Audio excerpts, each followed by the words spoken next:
Hello friends, our topic today is how to overcome our own limitations, or in other words, how to become an adult.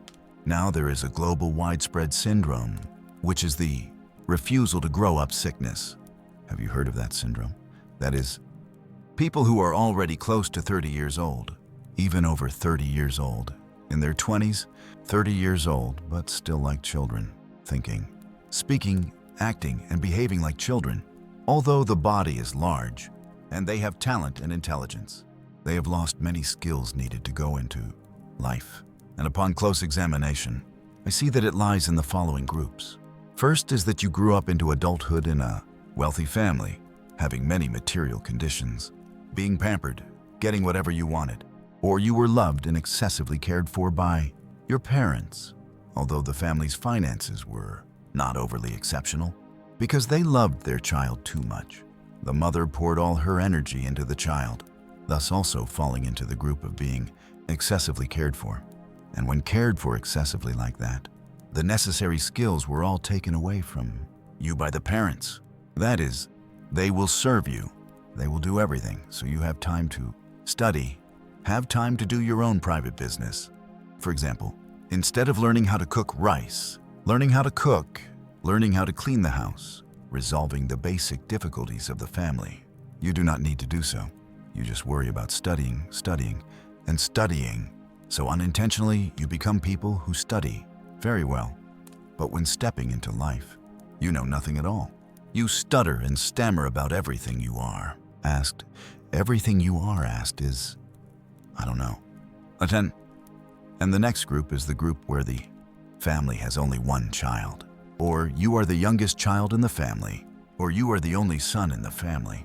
Generally speaking, you grew up in an extremely special condition, being cared for, being concerned about, being loved, being created and nurtured with favorable conditions for studying and advancing in life.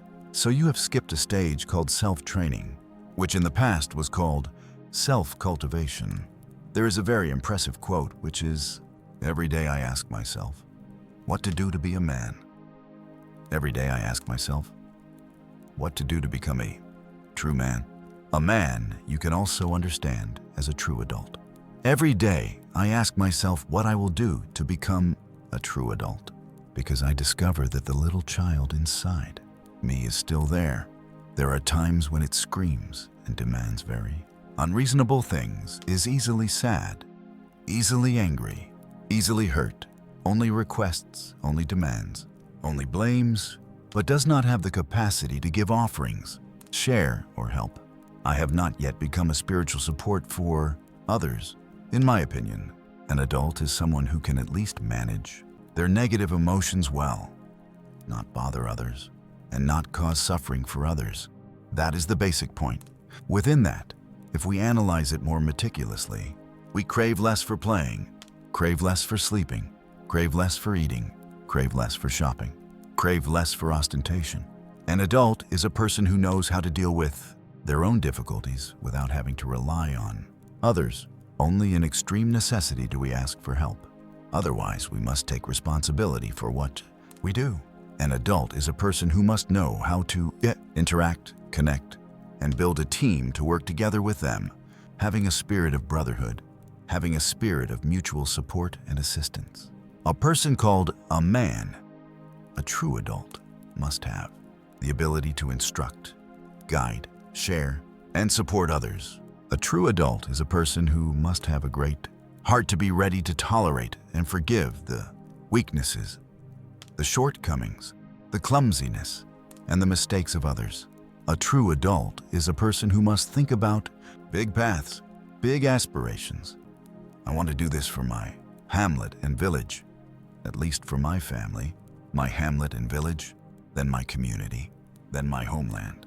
And a true adult is a person who accepts commitment, sacrifice, and disadvantage to bring common benefit to everyone, approximately so. So now you should question yourselves whether you have those ingredients yet. Have you truly become an adult yet? What are your minds thinking about now? Are you thinking about how to conquer that person, how to make that person love you a little more, and how to become the best student here so you can have a title, How to make everyone look at you with awe when you have worthy degrees? Or how to go to a place you want to go to develop knowledge, understanding of the country of Japan, for example, and how, after graduating from university, finishing the program there, to find a job with a lot of money, and how to marry several beautiful wives or a trusted, satisfactory husband, then after that, perhaps open a business, a company so that you can fully flaunt your status. Are you immersed in those thoughts? If so, there is nothing wrong either, because that is a very basic human need, the instinct for survival. But you know that within the survival instinct, humans cannot live separated from their own kind, separated from their community. If you think carefully, you will see that there has never been anything that can stand alone and exist. Even an electron, a tiny particle like that, must link together to form. In the greatest discovery of science, their declaration is that nothing can stand alone. Everything must link together to form. For example, a flower that is standing like that is blooming to greet you in the morning, like that, must stand upon many other supporting conditions, such as sunlight, such as water, just like fertilizer, such as someone who takes care of it, then the weather, all sorts of conditions. If analyzed to the end, countless conditions convene to help one thing manifest outwardly. It represents that whole. You can be a representative of a great whole, which is your ancestors, your lineage, potentially your homeland and country. Most of the time when we leave our country, you experience that feeling. You go to another country and you begin to become very clearly conscious of the love for your homeland and country, because that longing makes us think of responsibility, of duty. But there are some of you who nurture that yearning, that longing, to transform it into concrete action. That is, you have a deep aspiration that you will do something for your homeland and country. Perhaps now you cannot clearly and specifically imagine it. You cannot yet call it by its name, but within yourself there is the aspiration to do something to serve your community. We see what our community is lacking and what our ability is to be able to meet the necessary needs, to advance our country, to make our country beautiful, prosperous, peaceful, and happy. If something happens to our country, we are also affected within it, and our loved ones are also affected. Conversely, if we contribute positively to the change of the country, then within that there is the inheritance of our loved ones and ourselves. Or do you see that our country has too many difficulties and you are just a small swallow? So how can you make spring sky? Therefore, where does such a contribution make an impact? Is there anyone thinking that? If any of you think that, I want to tell you a story that I really like. One morning, there was a man running along the seashore, jogging, and saw a child throwing something into the sea continuously. At first, he thought that this child was throwing stones into the sea, but seeing that he was throwing very actively, the man ran closer to look and discovered that he was throwing starfish back into the sea, because if the sun came up, those starfish would die. The child was throwing very hastily. The man asked, "Child, oh my, the starfish are full all over the beach. How long will you throw until all these starfish are back in the sea?" Each time the boy threw, he often said one line, "You return to your family, your parents are waiting for you." When hearing that question, the child did not even stop to answer. He just kept throwing the starfish down. He said, "Mister, this one gets to go home now. And this one also gets to go to its home now. And this one too gets to go to its home now." Then the man realized that it is not necessary to return all these starfish to the sea for us to take action to help what you can help. And thinking of that, the man then joined the boy in throwing the starfish into the sea. The people nearby saw the actions of the two of them like that. They gathered around to watch, and they also combined their strength to throw the starfish into the sea. And the result was that all the starfish were returned to the ocean before the dazzling sunlight arrived. There is a saying, where there is a tree, there is a forest. Let one tree grow first, then the other trees will grow later. You must believe in that. You just keep doing well. You just keep fulfilling your duty, doing wonderfully as much as possible. How can you live the best way every day, satisfied in every moment, every day in that life? That is my person. That saying is mine. That action is mine.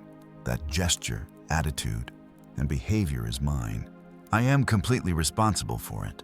In another way, every action, every gesture of yours must carry your signature. At that time, at that place, I spoke like that. I did that thing. And all those things will follow your life. When you become conscious of that, you will want to continuously perfect yourself, which in the past was called cultivation. I don't know if you are conscious of wanting to perfect yourself or not. Is that consciousness strong enough or not? Or is it a fleeting moment? When you read a book about how to win friends and influence people, or books that talk about spiritual values, that you think, oh, I also want to perfect myself. But alongside that is, I want to become a rich person. I want to become a famous person. I want to conquer many people. Unless, of course, you have the right to be so. You have the right to fulfill such desires. There is nothing wrong with it.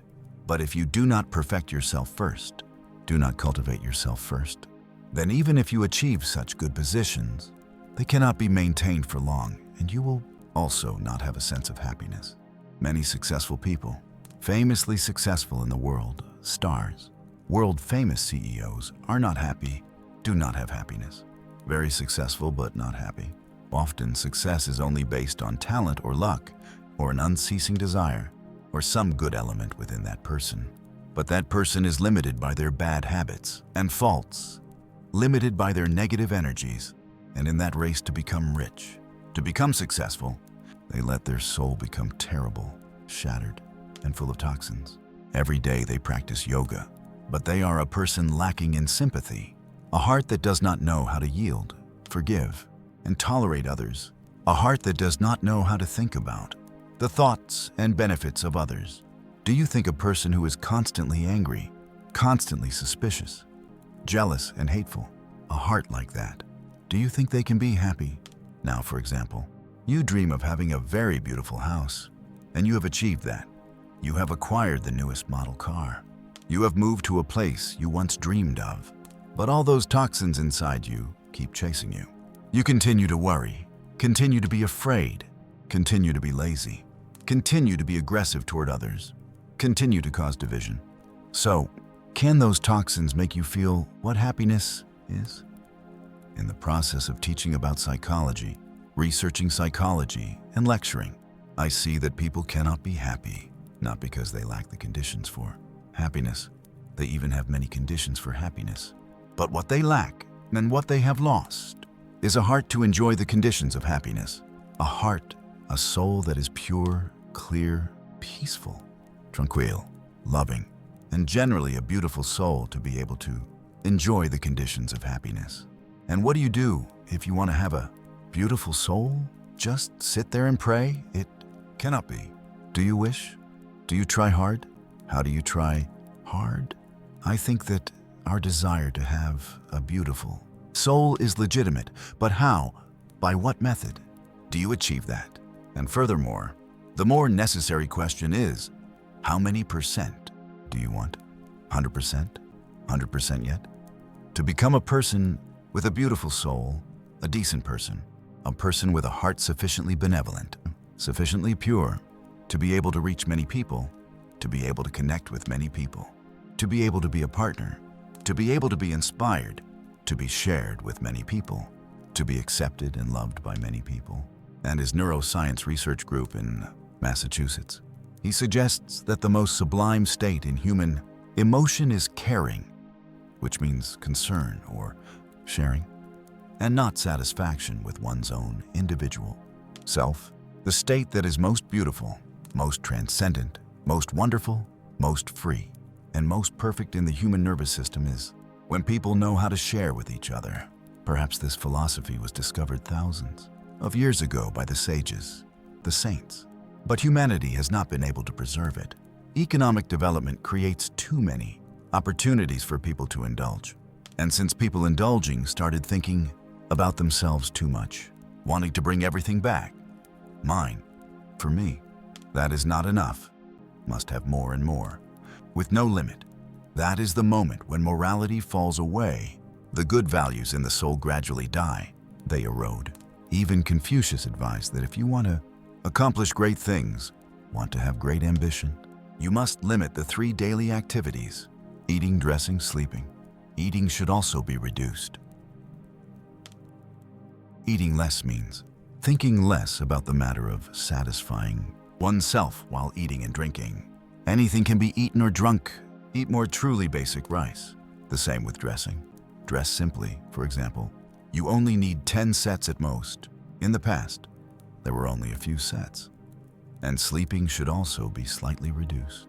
Generally speaking, indulge a little less. For what purpose? First is for you to have endurance. I see that young people now are very talented, very intelligent, but one of your weakest points is the lack of perseverance and endurance. Why is that? Because the stage of your growing up is not the stage like in previous decades. The stage where your parents lived a very difficult life with no choice. They just had to endure. Even my generation, or what I can call the mat-rolling generation, was about to step into the stage of economic development, but was still very much in the stage of hardship, which is why we could forge our willpower. Because we suffered too much, we had to strive to escape that hardship. But if we are prosperous and comfortable, where else do we need to escape to? We think there is nothing left that requires effort anymore. Reality shows that those who grew up in difficult conditions have greater endurance than those who lived in favorable conditions. And what other meaning does? Tam thuong ba tut. The heart is often not satisfied. The mind is often not lacking. Carry? It carries the meaning that the thing you deserve to enjoy, you do not enjoy. For example, all the material goods, food, and money you have were given by your parents, and you have the right to enjoy them. So why must you endure hardship? But you hold back. In addition to restricting your own indulgence and increasing your endurance, you train yourself in a virtue, which is to save those things to share back with others who are more lacking. There is a very beautiful habit, which is instead of enjoying 10 parts, you only enjoy 7 to 8 parts, and the remaining 1-2 parts you conserve. You share back with others who are more needy. And a more profound thing, which perhaps you will understand later, is that everything we are indulging in here is not exclusively ours, but that is reception from the earth and sky, from the universe, from all things and phenomena around us. You are the same. Every day you live here slowly, peacefully. You also have to rely on the earth and sky, rely on the rivers and mountains, rely on so many things around. An economy, a political system, a society, including religion, culture, everything must be stable and balanced for you to be stable. And if those things falter or collapse, you will certainly be affected. So why, when you create a product, do you not know how to share back with those entities? That is, there must be an element of reciprocation for you to maintain equilibrium. When you maintain equilibrium, the earth and sky will support you, and favorable conditions will come to you. In the book, Understanding the Heart, 4 lines are recorded. Like a flowing river, always heavy with alluvium, have you ever asked what life needs from us? Or do you just keep asking, why don't they love me? Why don't they help me? Why don't they accept me? Why does this person treat me like that? Why does that person treat me like that? That is, in an era where we fall into a common state of communal consciousness, which is always thinking about the self. But if you always think about the self in order to train, in order to see your limitations and weaknesses, then you should think about it. The majority, however, think in order to increase indulgence, to make oneself more extravagant, more comfortable, even though we are in a very beautiful stage. I call it a very beautiful stage because at the age of 30, friends, that is the age where one cannot change much about the self. Yet now you still do not have the consciousness to correct, to cultivate, to perfect yourself at this age. Of course, at this age, you still have to worry about studying, having to put a lot of knowledge into your head, but perhaps you should cut down on unnecessary demands regarding romance, shopping, makeup, and other things. Then you will dedicate some time and energy to do something extremely necessary, which perhaps later this thing will be comparable to the matter of your acquiring knowledge, and even sometimes must surpass it. What is that? It is perfecting the self. As I said, if you still have many toxins inside you, still many psychological wounds, still easily erupt in anger and rage, still jealous, suspicious, still full of the shadows of fear, then whatever you become, whatever you achieve, it means nothing at all. It becomes a dull, lifeless thing to you. A beautiful room, soul, mind, is necessary, not just needed when you succeed. It is needed right now. Because as soon as you have a beautiful soul, you are already enjoying it. You are already living very comfortably, very relaxed, very peaceful, very joyful and happy. You have friends. You have a community accompanying you if you have a beautiful heart. It seems that the matter of self-cultivation, training oneself, and perfecting one's character is a lifelong path, and not reaching a perfect state at a certain age. However, it must be consciously started right in school. I think it must be right in elementary school, then up to high school, or when you begin to step into the sky of university. You have stepped into the threshold of an adult, a grown-up, a man, a true man, not a fake man. In the U.S., near New York, there is a school called West Point, the U.S. Military Academy. Do you know about it? That is a military academy, but however, it trains famous CEOs of the world. Their declaration is, give us a person who is not mentally ill. We will turn out an outstanding citizen. No. And people assess the cadets of West Point as above, understanding astronomy, below, knowledgeable about geology, and in the middle, deeply comprehending the human heart. Each class like that, they only accept exactly one, your own cadets, and those are outstanding cadets from each state, properly nominated by the governor, and you must undergo a number of checkups and tests before being officially admitted. For example, they might put you into a room. They don't need to say what to do in there. 2 hours later, they ask, how many light bulbs did you see in there? What color was the wall painted? And how many cabinets were up there? What paintings were there? Was the person sitting next to you wearing a watch? Was that person wearing glasses? What was that person's appearance like? Can you describe it? What they want to ask is whether you have one of the most important qualities of a leader, which is the skill of observation. Do you have such meticulous observation skills? The skill of observation was chosen from what time? Since we have this mobile phone, we no longer see the blue sky or white clouds, plunging our heads into the phone, burying our noses in the phone. Therefore, we do not know what is happening around us. And since when? Since foolish romantic attachments. The mind constantly thinks about the person we love. Consequently, now we even forget to greet the principal when meeting face to face, because the image of that person is in our head, so we don't see the principal. And since when else?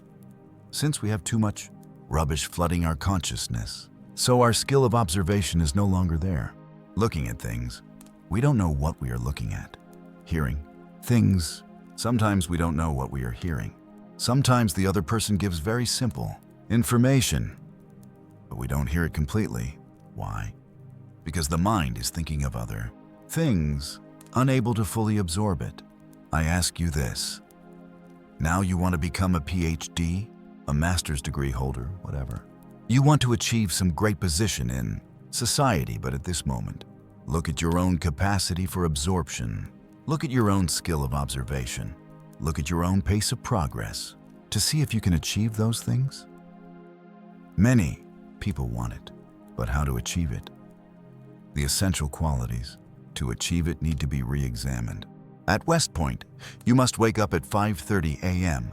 and go to sleep at 10 p.m. What is all that time for? Studying and training, studying and training, studying and training continuously, from physical strength to intelligence. The four main areas are military, physical strength, intelligence, and ethics. so that after you graduate from West Point, you are the person who represents a life lived with discipline, represents a life lived with team spirit, and represents the capacity for leadership. When you graduate after 4 years from the most prestigious academy in the US, all the large corporations around the world want to roll out the red carpet to invite you. They look at you as a perfect entity from foot to head. Everything is perfect. Shaking hands is trained. Drinking water is trained. Presenting a story, sharing a topic is also trained. Even going into your bedroom, everything is tidy and organized. The style of a leader, everything is controlled. There is no excess. There is no such thing as,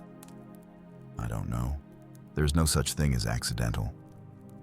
There is no such thing as outside my control.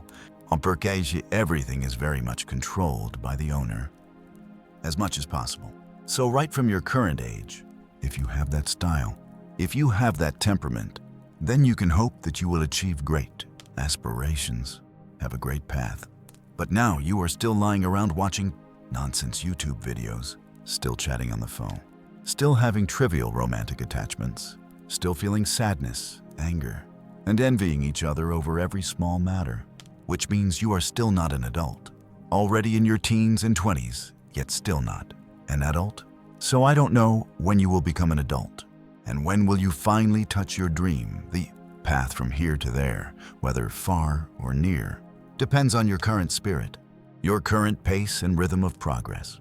The question remains, do you want to? What have you prepared for it? And look back at your limitations. See what limitations you have that you must be able to name. If you cannot name your weaknesses, then you ask your close friends, teachers, or a psychological expert to sit and consult with them to help point out your limitations and weaknesses. Often, we have a lot of talent but are limited by psychological factors, meaning our temperament is very strange, or we have psychological wounds that constantly cause us to be in crisis, fearful, or unbalanced. If temporarily you cannot establish such an environment, because to have that environment, you need an elite team of trainers, high quality, a very good program, and to overcome some other obstacles, then just return to school. Choose some schools where the leaders there have a great heart and want to care for their generation, then put training programs into those schools as much as possible. So one of my suggestions is that you must have psychological counselors, because you are not skillful enough to always keep your mind balanced, to maintain a certain standard, to study well, to reach your dream. Often you very, very much want to absorb lessons, very, very much want to do good homework, but are affected by psychological inhibitions, psychological turmoil. That lack of balance can make you tired, exhausted, and unable to study anything at all. You need to be psychologically cleared. You need to learn how to master your emotions right now, before you step out into the big ocean. Right now, do you understand what your anger is? Why do you get angry? What should you do every time you are angry? You must be able to release that psychological state so that your person is always relaxed, comfortable, tranquil, and peaceful. Then whatever you study will succeed. Whatever you do will reach its goal. Therefore, if those desires cannot be realized immediately, it will still take some difficulty and a little more time. So right from each individual, you must be conscious of the matter of perfecting the self, the matter of sharpening and training, or not self-cultivation. The ancients said, "Ed tagia tri quack, being thienha." Self-cultivation. Harmonize the family, govern the nation, bring peace to the world. You must go from the smallest unit to reach the largest. Studying is not self-cultivation, mind you. Studying only serves to give you more knowledge and understanding. As for the matter of self-cultivation, often it is a field that has nothing to do with studying. What is the point of doing it? It is restraining negative energies and expressing positive energies. If the school cannot do that, then each of you must be conscious of that. First is that you should find many books to read, books that talk about the seeds of the soul, how to nurture values in the soul, Second is that you must have a training program for yourself, for your own individual self every day. For example, exercising regularly every day is also a form of self-cultivation, but that is the roughest part. I think you should start with physical exercise, and the second is living with discipline. Those two are the foundation to activate other things. That is, besides obeying the rules of the community you are living in this case, the school. You must set some additional principles and rules for yourself. For example, from what time to what time will I do what? What do I want to do during this period? And what should I not do during this period? Even, for example, if you see that your romantic relationship keeps sinking you down, disrupting your psychological state, preventing you from absorbing lessons, and for the past few weeks, you have been practically dead, then you must be brave enough to put it aside. Whatever belongs to your weaknesses must be listed out. For example, the trait of laziness, the trait of gluttony, or the trait of being envious, whatever. Just pinpoint 3 names within yourself and focus on resolving those 3 names according to a seasonal plan, 1 month or 3 months. Of course, you cannot solve it completely, but it must gradually decrease every day. On the other hand, you must list out what your strengths are, what your good qualities are. In fact, we have some special qualities, but in the past, because we identified ourselves with desires and cravings, we forgot to return to nurture those special qualities, so we must return to reawaken them. For example, the ability of concentration, samadhi, or one may like a bustling scene, like to talk, like to share, and cannot stay alone in peace. So now we return to develop the ability of concentration. That is, sitting quietly alone to contemplate deep things, and not always looking for someone to talk to or connect with. In general, I really hope that from now on you are very conscious about the matter of sharpening the self. There are 2 lines that I always remember: brilliance blossoming outwardly, thousands of years of misfortune for a lifetime of talent. It's like loving to display one's talent too early. We still have a lot to sharpen. We still have many shortcomings. We should need more consultation, need adults. If only you could have someone you trust tell you what your weaknesses are, what is happening to you.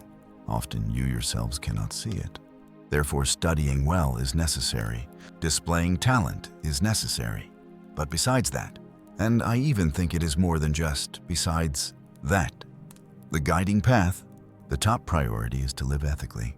Live decently, understand oneself, and overcome one's own limitations before stepping out into the big ocean, before accepting great responsibilities, before doing anything that affects the crowd. Just try to imagine a person who influences many people but is strange, uncomfortable, and full of toxins inside. What will happen? And conversely, a person who does not have too much talent is not a star, but wherever they step, their energy of peace, their energy of love spreads there. A person who can connect with many people can reach, work, and together realize great aspirations with many people. Is that not a special person? I think that is a person who is very capable of mastering the self, well, invoking all their essence, always living with it, and isolating, limiting to the maximum extent, and eradicating or transforming their bad habits, faults, and negative energies. You should not hurry to express yourself. Do not hurry to prove yourselves. Do not hurry to wish that others must immediately recognize you right now, because we still have many things that have not been exploited. There are still many resources within, and if now you equate yourself with just those few petty talents, you think that you are only just that, then that is such a waste. As Steve Jobs said, stay hungry, living like a hungry person, and stay foolish, living like a fool. Hungry here means that I have never felt sufficient about my own maturity, about discovery, about creativity. More, and more. Do not be satisfied. Do not sit in satisfaction. That is the phrase, stay hungry. Because when you are satisfied, it is enough already, finished. That your creativity ends, your progress ends, your striving ends.